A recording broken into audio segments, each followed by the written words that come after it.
Gue solo ini kak.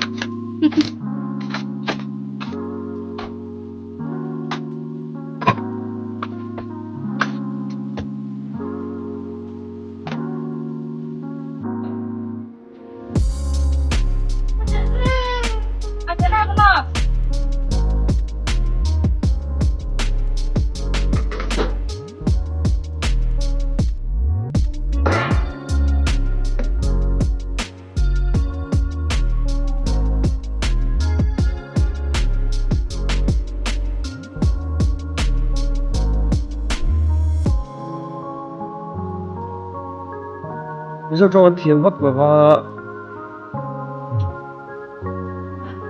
hiền bộ em lại quang ấy dù ta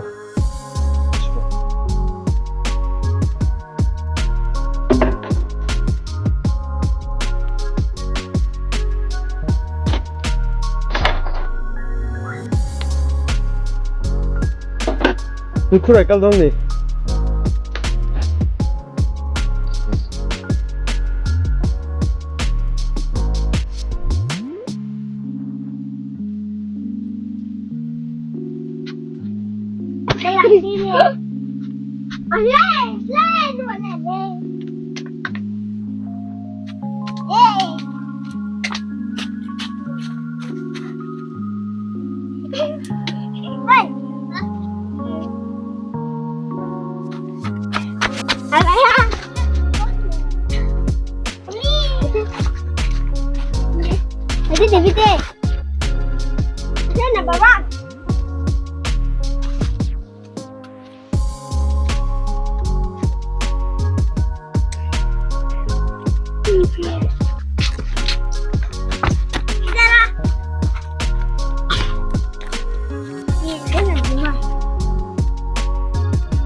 Ghê sợ mình quen.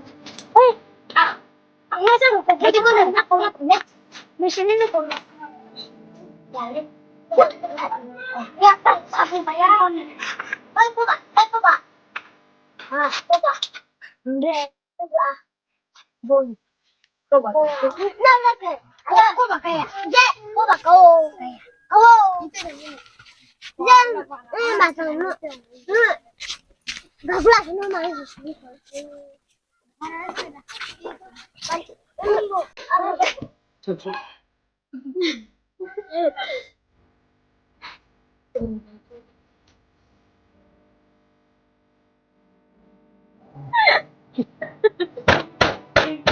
Ginawa mo nga rin pa.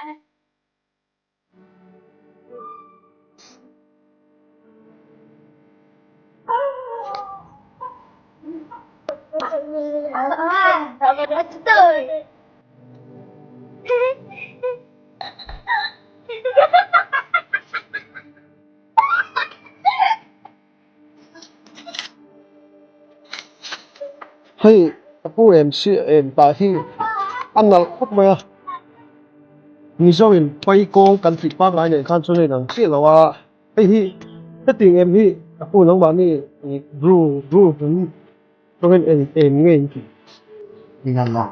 Ilang ako. Ano, khawp mày thì.